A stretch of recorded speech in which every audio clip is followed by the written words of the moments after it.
Hi, I'm Marc, and welcome to the weekly Outside Views report on American politics for both Americas.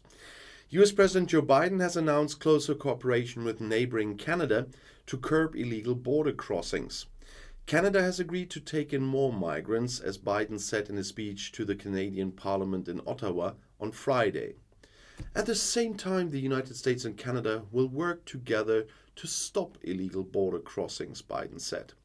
An agreement between the two neighbors will be updated for this. In view of the sharp increase in illegal border crossings, the Canadian government had been pushing for an agreement in Washington for a long time, so that more migrants who had entered the country illegally could be turned away. Almost 40,000 arrived in Canada last year, more than double the number than in 2019, a year before the pandemic. These are mainly people from Central and South America who travel on from the USA to Canada. In particular, the closed Roxham Road border crossing north of New York has recently become a symbol of illegal border crossings. According to the United Nations World Food Programme, the WFP, the number of people who do not have enough to eat has tripled since 2016. Practically half of the population, a total of 4.9 million people, often do not know how to get their next meal in some countries. 1.8 million of them are at risk of starvation, as the WFP director said in a video call for press representatives in Geneva on Friday. In Cité Soleil, a slum in the capital Port-au-Prince, it has been possible, at least in the past few weeks, to deliver food to the worst affected in Haiti.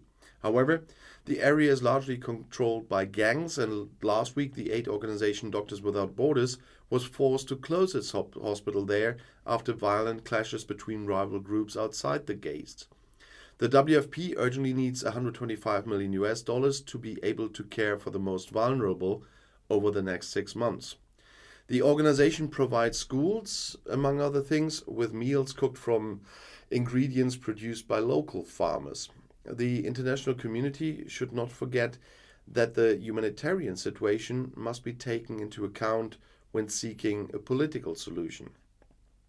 Haitians cannot take part in the democratic process if they are hungry, said Bauer. The lack of food supply is one of the main reasons for gang crime. Extensive humanitarian aid is the key to a political solution. The US government has further tightened sanctions against Belarus. Specifically, two state-owned companies, the Central Election Commission, the presidential plane of ruler Alexander Lukashenko, and several individuals are affected by the punitive measures, as the US Treasury Department announced on Friday. The background to the sanctions is the brutal crackdown by the Lukashenko regime against the country's democracy movement, human rights violations, and support for Russia's war of aggression against Ukraine, as the US State Department said. One consequence of the sanctions is that any assets of those affected will be frozen in the United States. US citizens would be prohibited from doing business with them. International business is also usually made much more difficult for those affected by the sanctions. The government aircraft is also affected by the sanctions as property from which Lukashenko benefits, as the Ministry of Finance said. In addition, visa restrictions were issued against 14 individuals. Because of a series of corruption cases, Venezuela's President Nicolás Maduro has reappointed the head of the important oil ministry in the South American country. I met with the president of PDVSA, engineer Pedro Telechea, and appointed him the new oil minister as part of transformation processes that the industry is going through, as Maduro wrote on Twitter on Wednesday night. Predecessor Tarek El-Aissami surprisingly resigned his post on Monday due to investigations into serious corruption cases at PVSDA. More people have been arrested in connection with the alleged disappearance of $3 billion from the oil industry, as the Venezuelan newspaper El Nacional reported. Venezuela is one of the countries with the largest oil reserves in the world, which is why the Ministry of Oil has a really big importance. However, the South American country is caught in a severe economic, political, and humanitarian crisis. Due to US sanctions, mismanagement, and corruption, petrol is in short supply. According to the United Nations, more than 7 million people have left the country because of poverty and violence. The opposition leader and self-proclaimed interim president Juan Guaido has tried to force the authoritarian Maduro out of office. The latter is firmly in the saddle also because he has the military and police on his side. Republican Lauren Boebert has called for the abolition of the US Department of Education. This is intended to ensure that the federal government stays completely out of public schools. That was reported by the US news magazine Newsweek.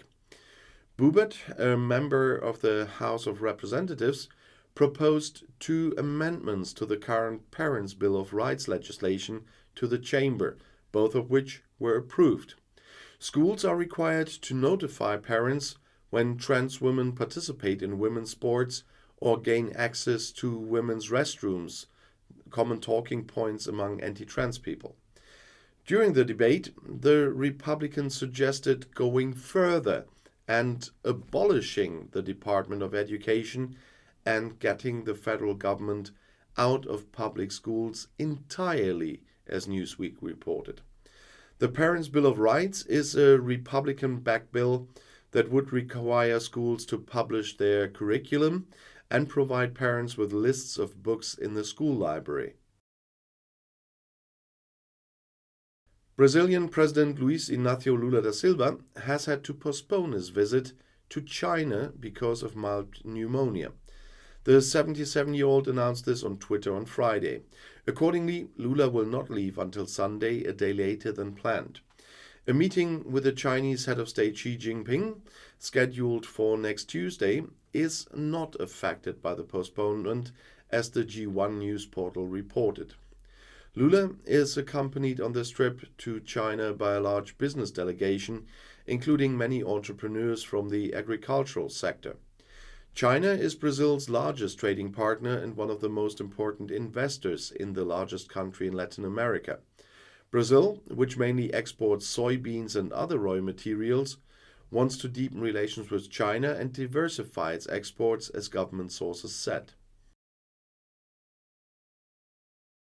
A US citizen has been killed in a drone attack on a military base in northern Syria, according to the US Department of Defense. The attack took place on Thursday on a military base near the city of Al-Hasaka in the northeast of the civil war country, as the Pentagon said. According to the intelligence services, the drone is of Iranian origin. The dead man was an employee of a company that works on behalf of the US military, they say. 5 US soldiers and another US company employee were injured in the attack.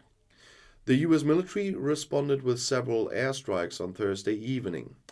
The target was facilities of groups in eastern Syria that are in contact with the Iranian Revolutionary Guards, said Secretary of Defense Lloyd Austin. These precision strikes are intended to protect and defend US troops.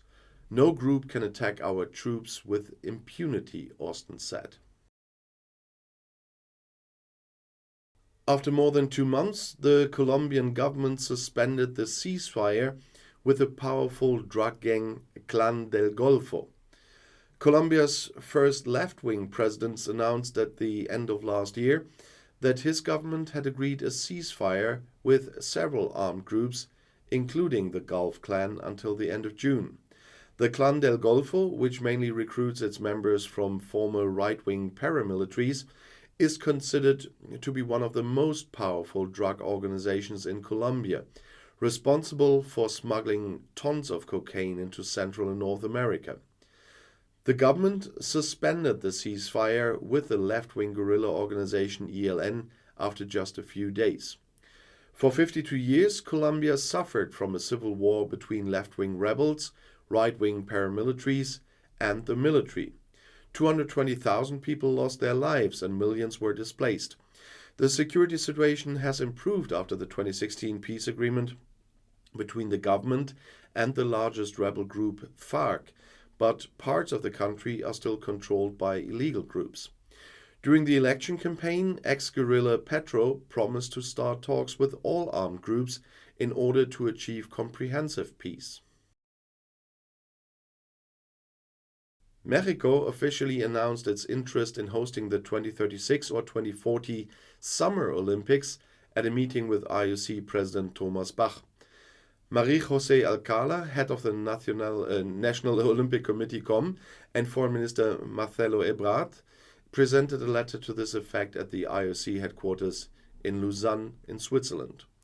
I had the honor of presenting Thomas Bach, president of the International Olympic Committee, with Mexico's letter of intent to organize the 36 or 40 Olympic Games, as Ebrard tweeted, releasing the letter.